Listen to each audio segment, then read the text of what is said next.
You're trying to give the young people something that will help them, yet you don't know exactly what it ought to be. Welcome to the Teach Thought Podcast. Our mission is to rethink what's possible, teaching and learning in a modern context. Join your classroom to the Teach Thought movement and be a part of the change. Hello and welcome to the Teach Thought Podcast. My name is Drew Perkins, the Director of Professional Development here at Teach Thought. You know how sometimes you're on the Teach Thought site or on Twitter and you see this article and you think, man, I wish I could get everybody at my school to read this and see this. Well, now you can, because we have Teach Thought Professional Development and you can bring us to your school. We offer professional learning workshops and creative ways to think about professional development at an affordable price in a lot of different areas, including project-based learning, personalized learning, technology integration, inquiry, a long list. If you want to check it out, please go to our services page at wegrowteachers.com. And if you want to email us, you can reach us at grow@teachthought.com. Today I talked with Ted Dintersmith, who is the producer of a really great education documentary called Most Likely to Succeed.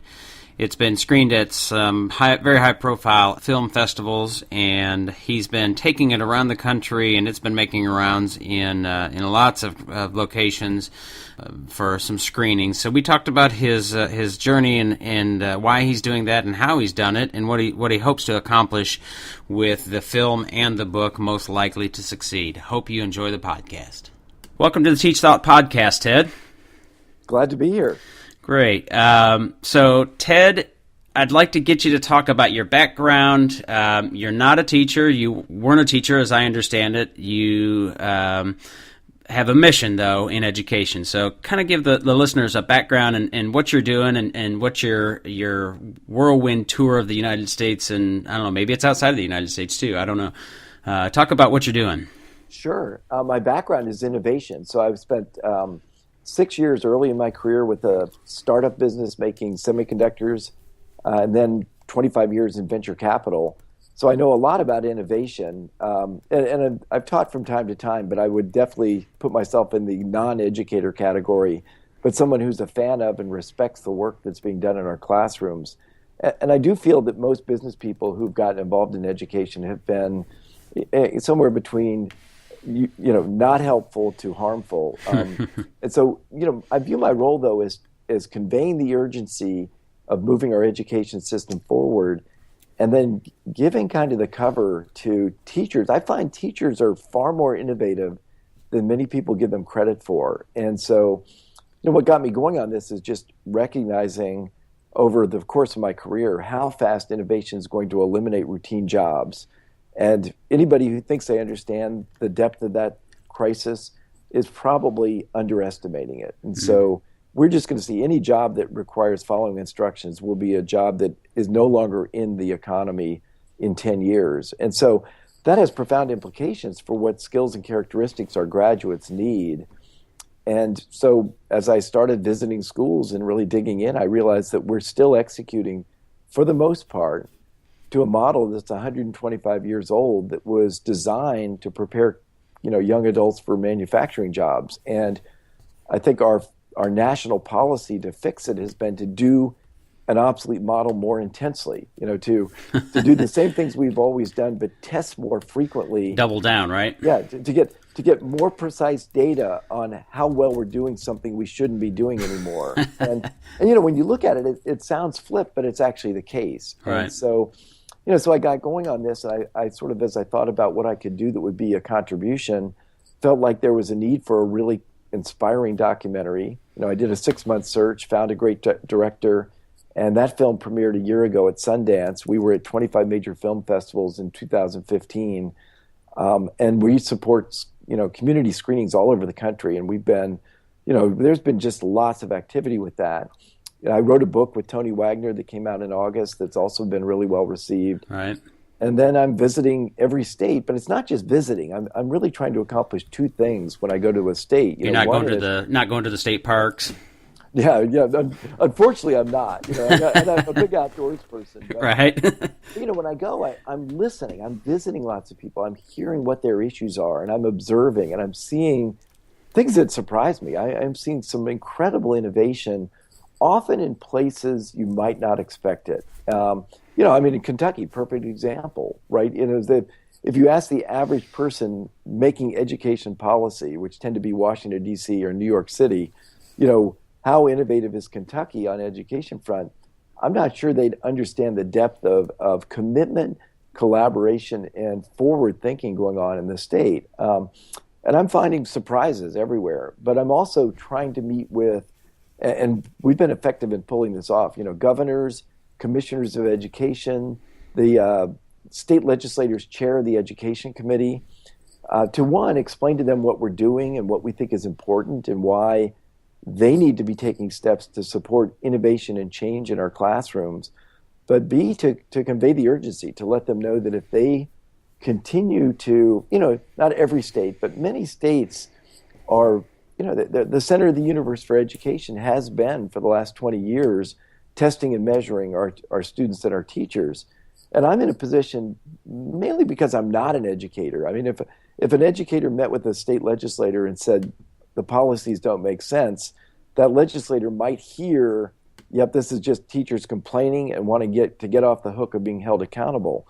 When somebody that did really well in the innovation world says, your policies are crushing the innovation out of your students, they're hurting your state's economic future, and you're driving the best teachers from the profession, I think they listen. And so that's an important message I can deliver on behalf of our teachers.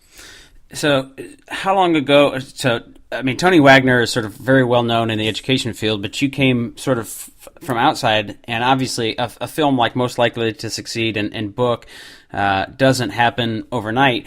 But so when did this happen? You have kids in school, but as we were talking before we hit record, you have a senior and then one that is, what'd you say, in high school, ninth grade? No, well, one's a senior in high school and one's taking kind of a gap year after high school. Oh, okay. So they're kind of at that inflection point. So they're not in elementary. Is this not a new thing where you realized, hey, schools are just not working the way they could or should? So what precipitated this, and how did you get into this journey, I guess? Yeah, I wrote an article sort of last fall, a longer article. Most magazine articles these days, we live in a world where 140 characters is what everybody gets used to. Right. And I wrote a 4,000 word piece on, my path, what got me here, and on the whole topic of school and purpose. And like a lot of things in life, you get used to rejection. So I took it to a bunch of places, got turned down. The place that eventually ran it turned me down. But eventually I convinced Valerie Strauss at the Washington Post to run it as part of her answer sheet column. And so anybody listening to this, if you Google Dintersmith purpose answer sheet, you'll get this article. And, it's been kind of incredible. I mean, it's my bet is that close to 1 million people have read the article now. It's just sort of taken off. And, I was in New Haven yesterday meeting with the school superintendent, and he said, completely unrelated to the visit, the teachers that had read the article had no idea I was going to meet with him. But 2 days before, some of the teachers in his district sent him a link to the article and said, why aren't we doing more things like this guy's talking about? And, and it really talks about how I went from trusting to, questioning to concerned to alarmed as I watched initially my own kids go through school.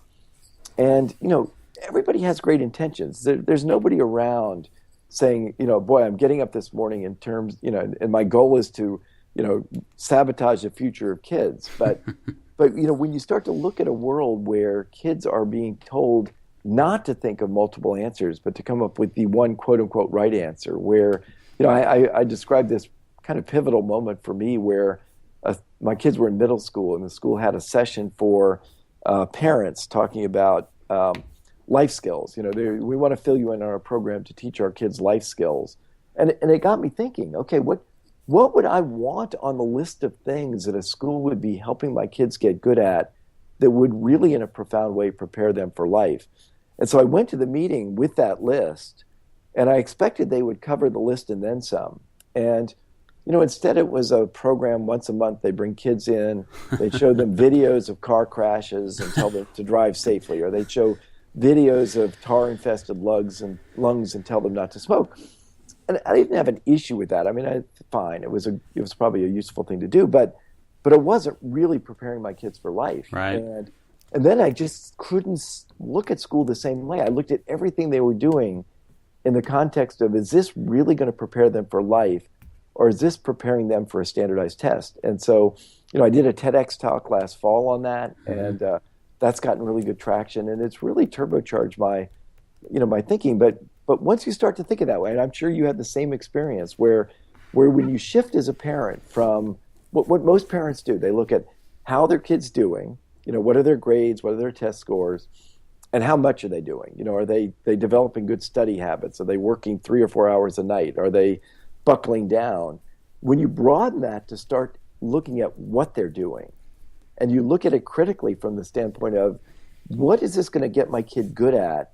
And can I really articulate why this is going to be useful in life? And you find that while there's some great examples on the positive side in school experiences, an awful lot of what our kids are doing, to use a phrase of a colleague of mine, who she's one of the top professors and educators at Olin College, and Lynn Stein, and she says, most of school for kids is memorizing things they won't remember, and even if they did, they'll never use.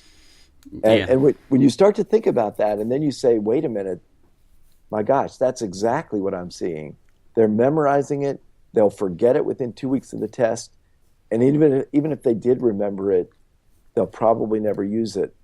Boy, there are so many better things we could do with those hours. Yeah, so on Teach Thought, you're really sort of getting at a lot of our mission. And as a matter of fact, in our new professional development page, if you scroll down to the bottom, there's a big banner that says learning should result in personal and social change. Otherwise, it's simply academic training.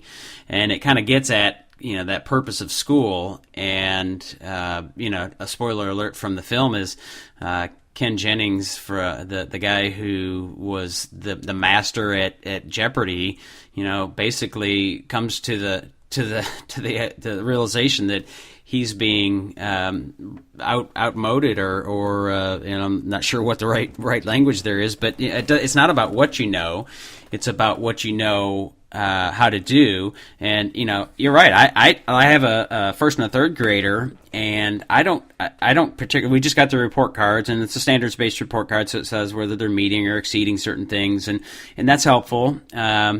But I don't want to know what they're learning like that. I don't want them. I really don't want them to be concerned about their test scores.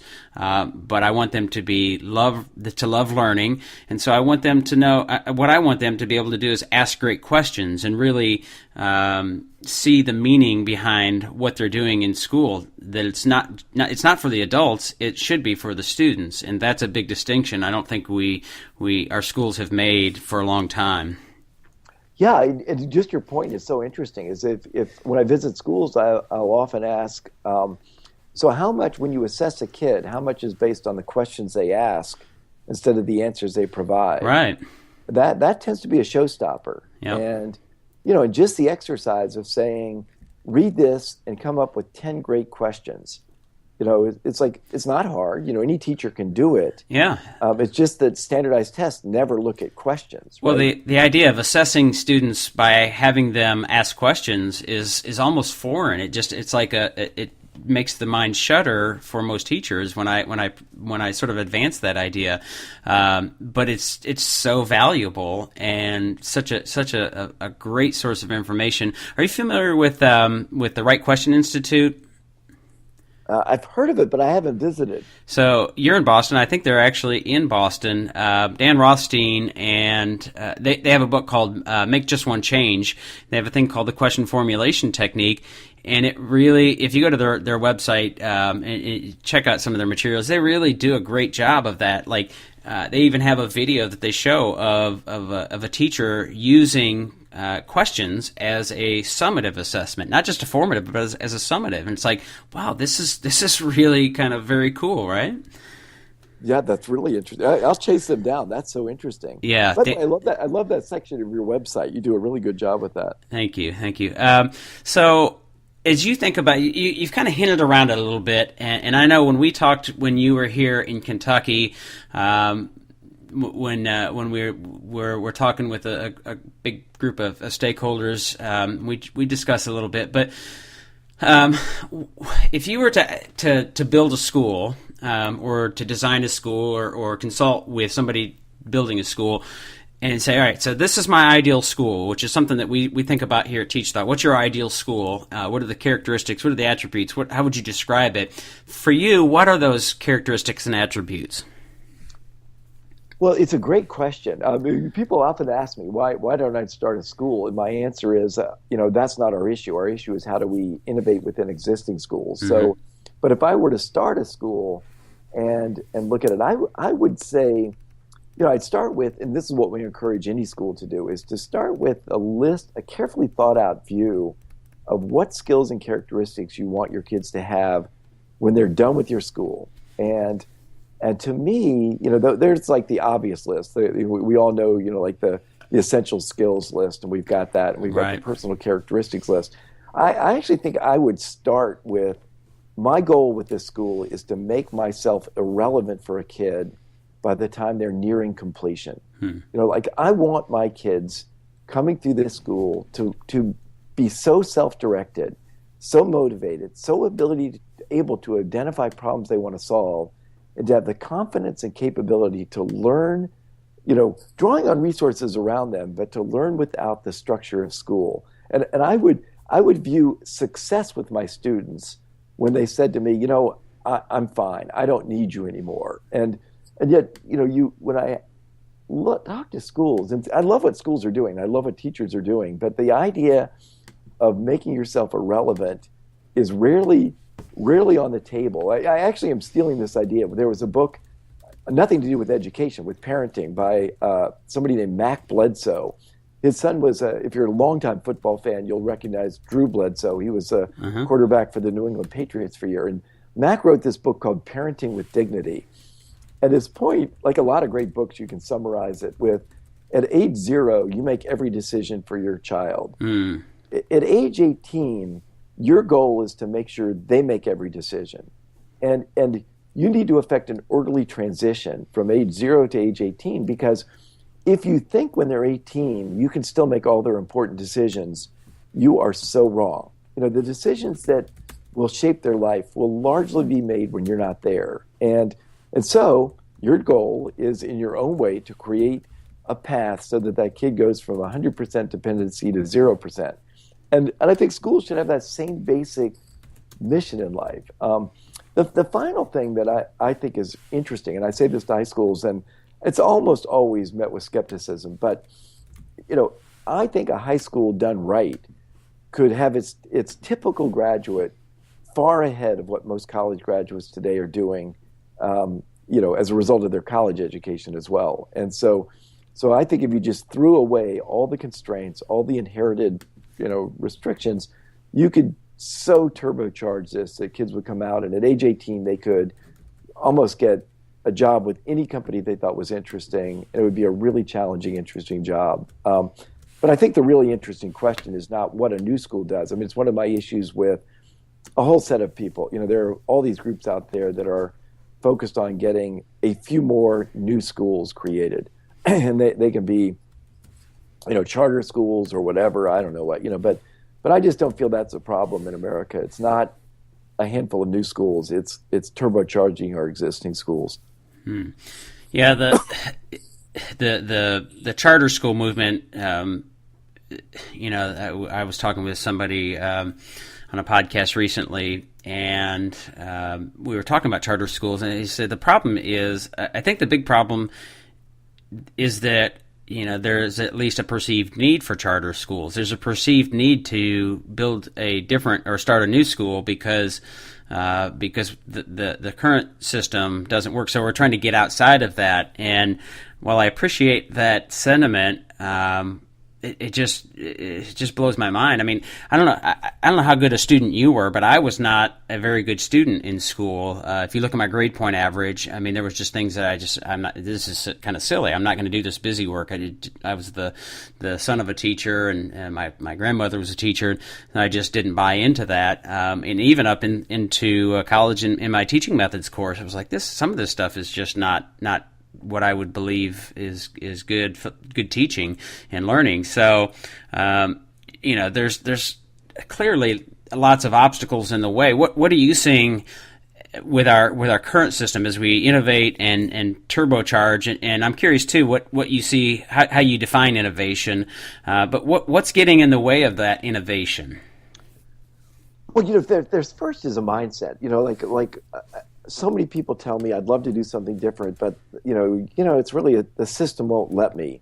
And at the end of the day, we are all the system. I mean, we are doing this to ourselves. And so, one of the reasons I didn't sell the film to an online place, but I instead really push communities to come together and watch it. Mm-hmm. So I think after you see the film, everybody feels a level of permission and encouragement to innovate that they don't feel otherwise.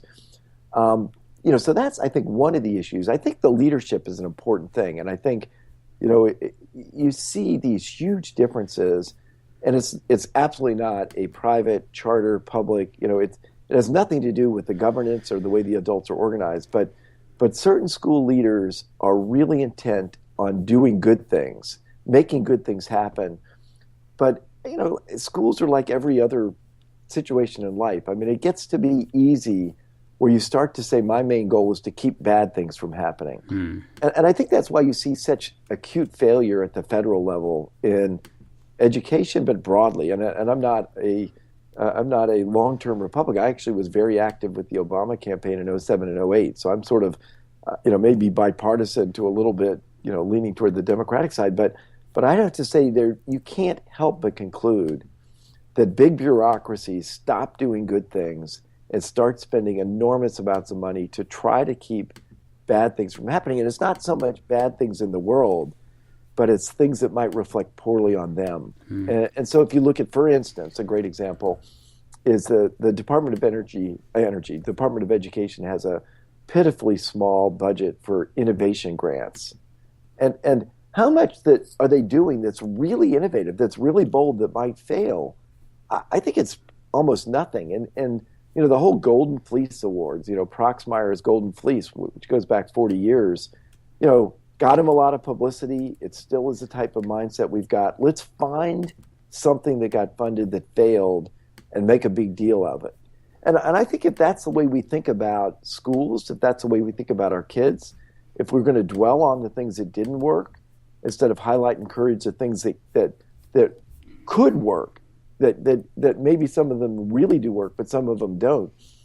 We're not going to innovate. And this is something I know from my career really well. Here's an interesting anecdote. My firm, Charles River Ventures, got started in 1970. So we were one of the first 4 venture firms and backed almost 1,000 companies in our history. And we went through this really interesting analysis a few years ago where we looked at the most successful companies we backed, and we looked at what we thought at the time we made the investment. And we being a partnership of, depending on the year, 4 to 6 people. And we went into that thinking that the very most successful companies would be the ones that everybody agreed we should invest in, and that the more marginal companies or the failed companies would be the ones that were very controversial. And it was the exact opposite. That the companies that we backed that did the absolute best had 2 or 3 people saying, we've got to do this investment, and had 2 or 3 people saying, this would be the stupidest deal I could ever imagine us supporting. This would be a project I am embarrassed to see a press release go out that says Charles River Ventures is a funder of this, startup. And you think about it, why? It's because great ideas are controversial. Great ideas cut against fundamental assumptions. Great ideas invent criticism and second guessing. And so if your culture, if your mindset is, we never want anything bad to happen, you will shut down every great idea that's on the table. And so what I find is, whether it's, And I visit, most of the schools I visit are public schools, and you will find superintendents and principals that just make it clear, I've got your back. You've got my support to try different things that might not work. And when they don't work, and if parents or students or other teachers criticize it, I'm going to support you. Mm-hmm. Well, those are the districts, those are the schools making great progress. And so I think we need to go back to kind of the innovative roots. You know, our country's inherently a great, creative, innovative society. I think we need to start to think about what are the right conditions to put in place to make sure innovation thrives. And all too often, and it's a media thing and it's a parent body thing, comes from every which way from Sunday. But at the end of the day, the system that prevents change, I think, is less the regulations, less the, not, some schools are dramatically underfunded. That's a whole different topic. Mm-hmm. It's less budgetary, less regulations, less a lot of things, and more a general sense. Once you're in an environment where you feel like if you try something different and it doesn't work, you're going to be called on the carpet, you will eventually give up and stop trying new things. Yeah, and it has to be more than lip service. I was working with a school last summer. I was doing some professional development and really pushing their teachers. And the superintendent was all on board. Said, we've had a culture here for years of that there's not safety to do that, to innovate, to try something different, safety to fail. And he said, but I've told them that it's okay. And why are they not trying? I mean, they're trying to, we're doing project-based learning workshop. So, they're just not ideating on really great stuff. Why? I've told them, I said, you have to understand that takes, they have to be able to put their, stick their neck out and not get it, smacked or cut off or, get their hand smacked. You can say it, but they have to see it in action, because for many years, what might have been said is, try things, but when it really comes down to it, hey, what's your test scores? And, they're really not, has not been safe. So it is more than just saying it. It is doing it, and doing it for allowing for it and fostering it and rewarding it in some ways over a longer term, so that teachers realize, okay, it is okay. I mean, you don't just say, go ahead and fail or try things and then have it change overnight, because it's a culture that's been built in for years. Yeah, no, absolutely. So tell us about the film has been screened at some high profile things. I know you've been taking it around the country. I see on Twitter your journey. You're always on the road. Folks can't just go to a place and see it. It's not on Netflix or anything like that. You said you haven't sold it. So how did they get to see it, and where are you taking it? What's the next step? Or right steps? now, we support, right in the middle of our website is host a screening, and we encourage schools to bring it. And we really, they make the call, we don't, but we really encourage them to bring together not just the teachers, but teachers, parents, and students, and watch it, and then have a great and thoughtful discussion. I mean, I was at one I go to a lot of these, and it's a rare Q&A session that doesn't go an hour, and it's a rare one that I don't end up talking to people for another hour beyond that, because I think the film, what I love about, and I wasn't the director, Greg Whiteley gets all the credit for everything great about the film, but it doesn't tell people what they have to do.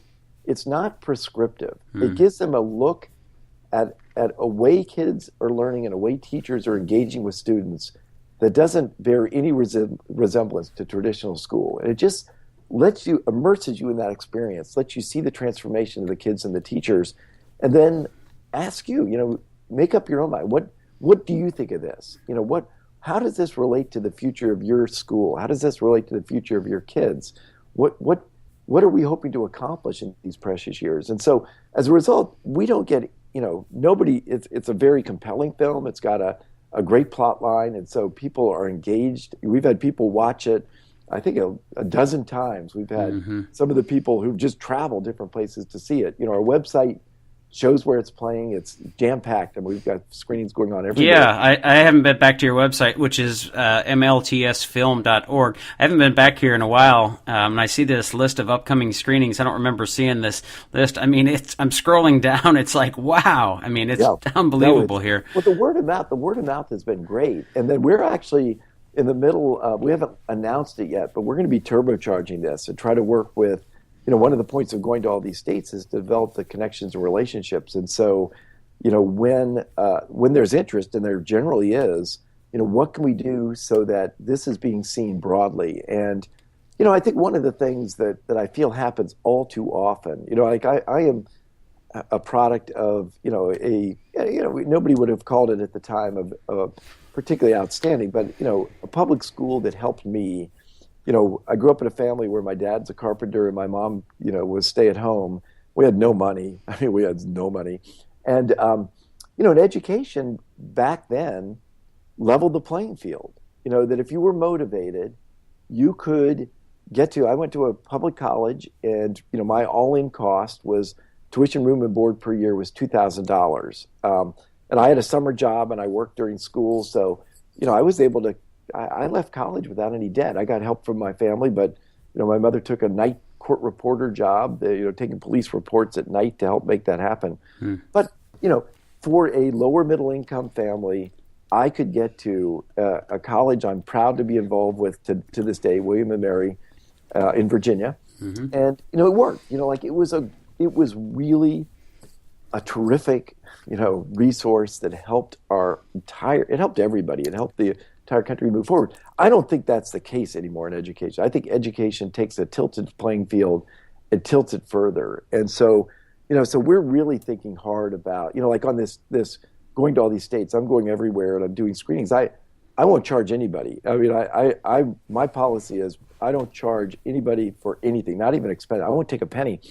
And the reason I do that is I don't want to just be spending my time in Palo Alto and Upper East Side Manhattan and at Beverly Hills. There's this whole ecosystem of the affluent communities with the parents stressing about, it's they just feed on each other. I mean, it's just the rich worried about the rich. It's like that's not the problem I want to help with. And so, so we're thinking as big and as boldly as we can. We welcome input, but what can we do, to help, all schools, and to help level this playing field, because we just can't have. I tell you, it's heartbreaking. I cold call a lot of schools, and you'll visit some of these schools where the all-in budget per student year is substantially less than $5,000, and it's just not okay, in my opinion.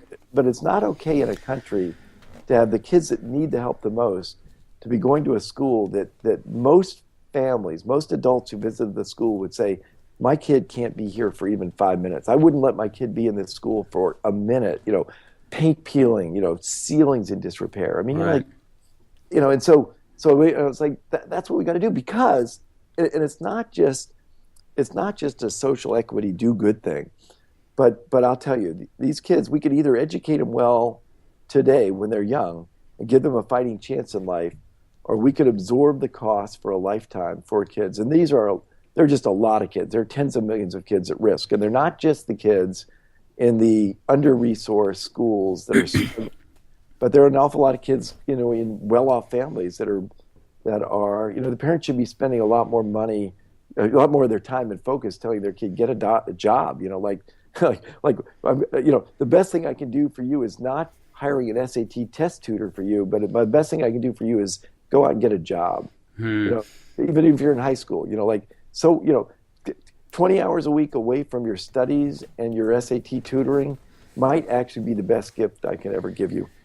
Yeah, the issue of equity, I think, is a really powerful one, and you're right.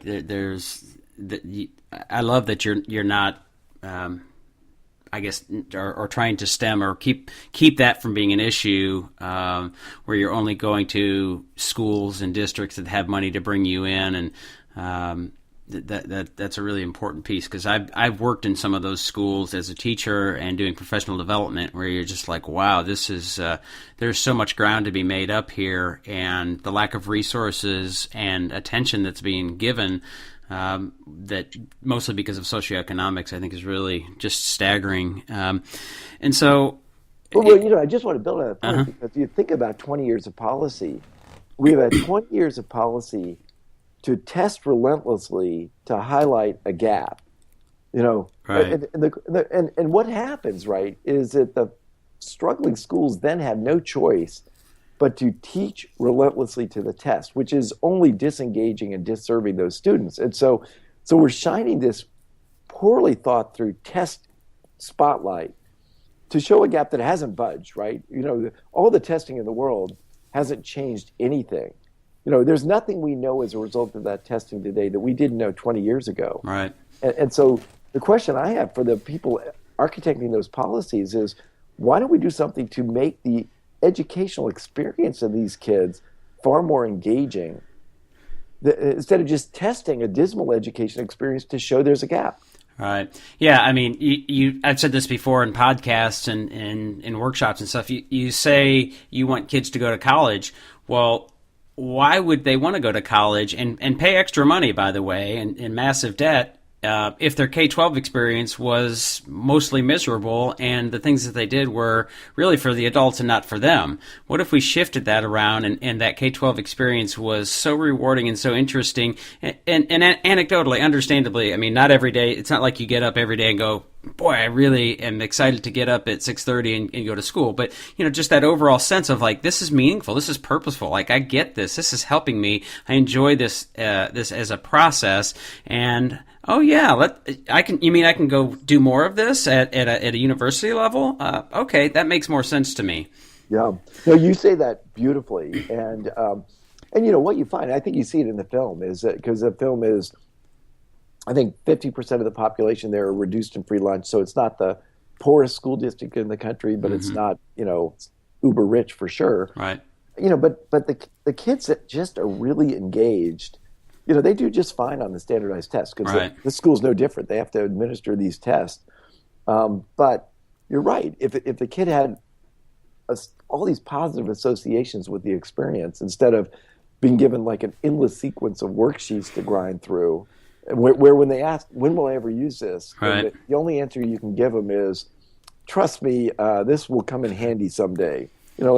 Kids can see through that in a second. Right. Yeah, I usually say, so if you ask a kid, because I almost always, when I get a chance to do observations, I go and I say, so tell me what you're doing when I'm talking to a kid, and they say, oh, I'm doing this. Okay, so why are you doing it? And if the answer is something like, well, the teacher told me to, or it's going to be on the test, or it's for a grade, or the always resonant thing for kids, I'm gonna need this in the future, because we know they think deeply about their future. I mean, they do, but like Friday is their future, right?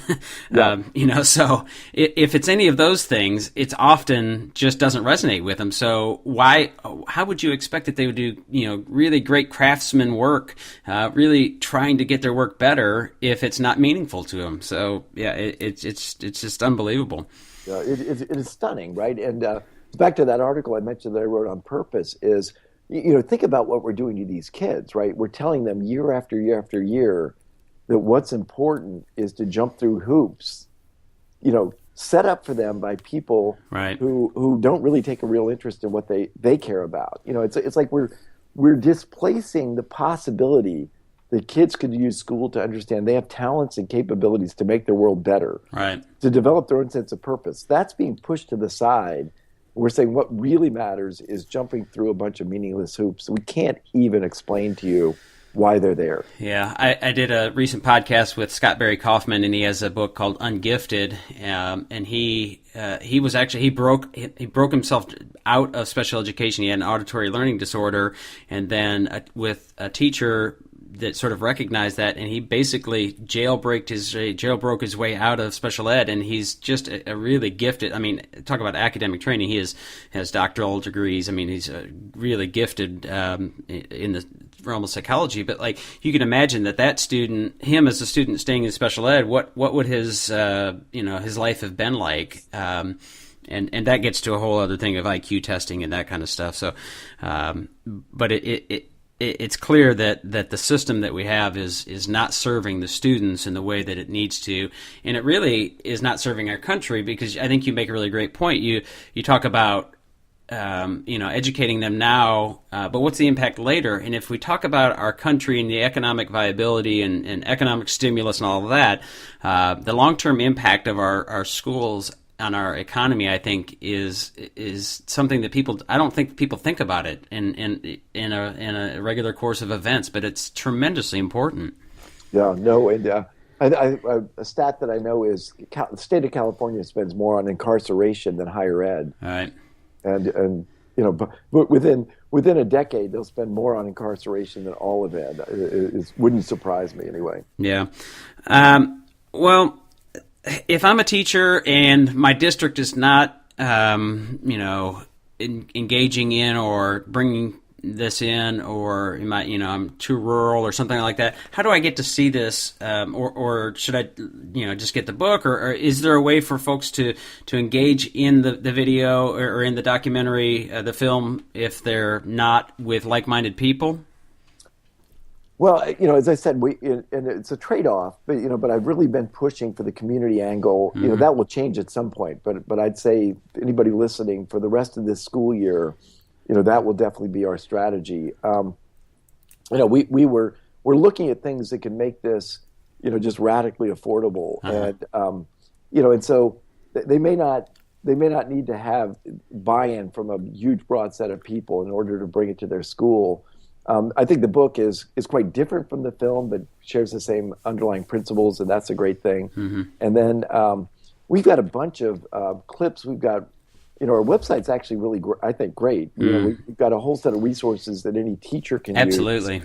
And then we've got another initiative. We got a whole set of shorts we're going to be releasing over the course of the next few months that complement the film.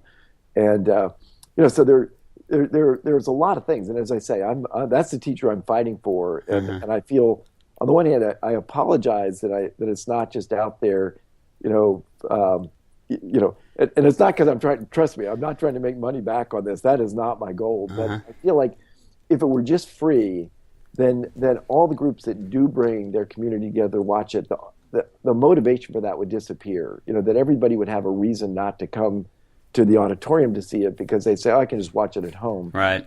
And then they would never get around to watching it at home. So for that teacher that's desperate to see it, that's my explanation and apology. And but it's not because I'm grubbing to turn this into a money making. If I were trying to make money, I'd be doing something very different. Right. So, well, I think you make a really great point there. That the community, the conversations and dialogue that can and do happen as a result of seeing it are super, super important. So I think it does make real sense to push for people to see it, with others. And because if we've admired the problem for years, but have not made any real progress, and the only way to do that is not singular voices, but a united front, and hopefully, like Sisyphus, we're pushing the rock up, and maybe we'll get over the hill, and not have it come roll back on us. But super, super important to have that conversation. As far as I just to build on that. I mean, I did a screening at Eastside High School in Newark, and one of the kids afterward came up to me and he said, we read in history class how the country worked together to put somebody on the moon way back when. Do you think it's possible we could work together to make our schools great? It seems like a fair question, and I think that's what we owe our kids. We owe. I hate the phrase. I hate the "no child left behind." I hate the race. I hate the right. Every student succeeds. I mean, I think that's silly. I mean, every student won't succeed, but I think we owe it to every student to give them a fair chance to succeed. And we're not doing that today. The opportunities, absolutely. So I want to wrap us up here, but I'll ask you a question. The book and the film are great. What have you read or seen outside of your own work here that you might recommend to people that are listening? It's something that has resonated with you recently, or somebody they should really check out.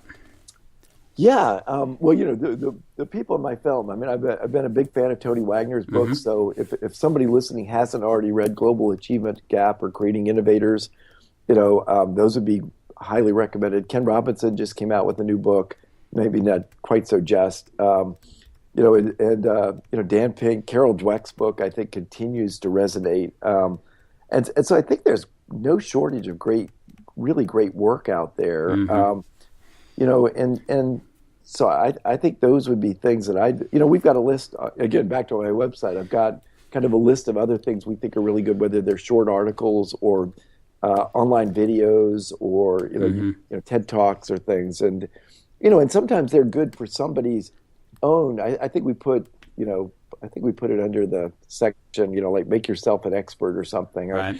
And I think it's great for anybody trying to change a school to be informed.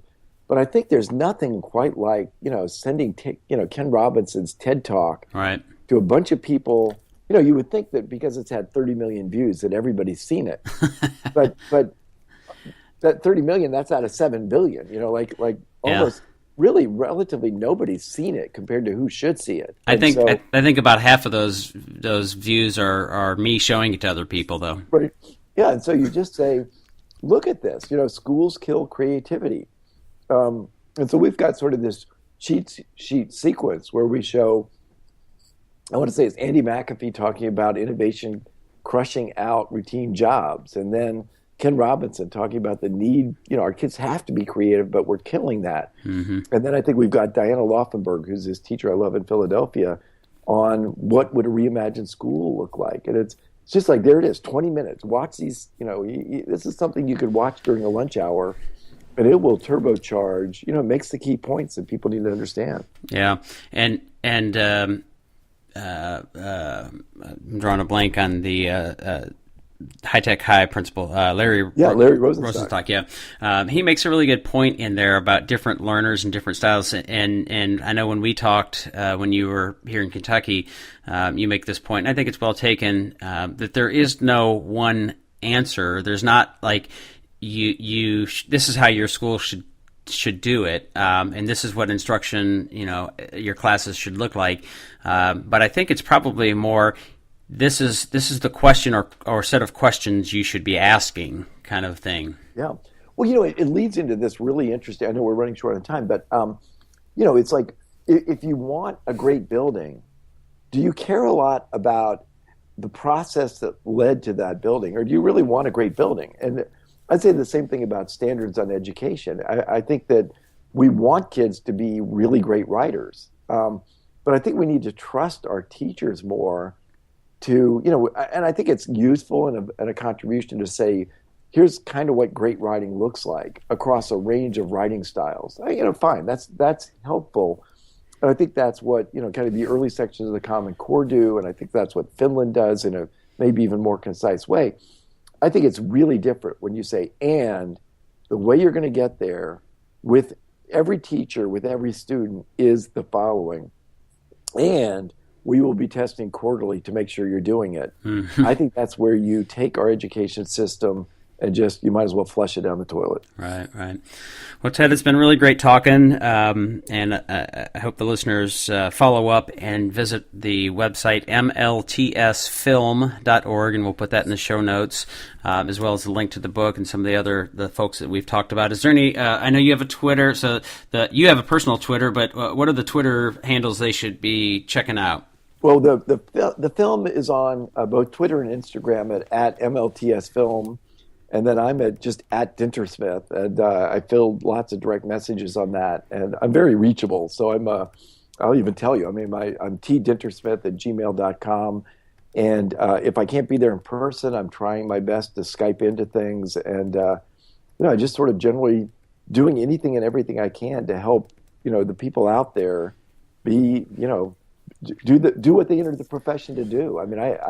I suspect very few people are teaching who didn't start out because they wanted to inspire their kids and get them really excited about learning. And we just have to restore the conditions in our schools so that teachers can do what they entered the profession to do. Right. Well, thanks again. It's a real pleasure, and like I said, hope folks follow up with those resources and check it out. And if they can, absolutely check out a screening or look into hosting a screening, because it's absolutely worth the time. It's really profound, really really raises some wonderful questions. And you're right, the director did a really great job. I especially liked in the beginning. I totally could resonate. What's his daughter's name? Scout, I think. And Scout. Yeah. And he sort of gets in her brain and look. She's struggling with some math scores, and I have first and third grade daughters myself, and I could totally see my daughters really obsessing and being so upset over these scores. My oldest is right there, and he puts it really succinctly, and he does. Yeah. So this is bullshit, and not to put too fine a point on it, and pardon my French, but boy, it really when students feel like that or people feel like that, then you can't really expect the greatness to come out of them. So we at Teach Thought, share common visions, and we'll certainly hope to see more going forward, and we'll do what we can to help. Awesome. No, I love what you're doing. You're making a huge contribution, so it's great. Well, thank you so much, and we'll talk soon. Excellent. Thanks. Take care. That'll do it for today. Thanks for listening. If you didn't hate it, please give us a quick review on iTunes. We record weekly and sometimes multiple episodes per week. Questions? Email us at podcast@teachthought.com or find us on the Teach Thought Twitter account @TeachThought.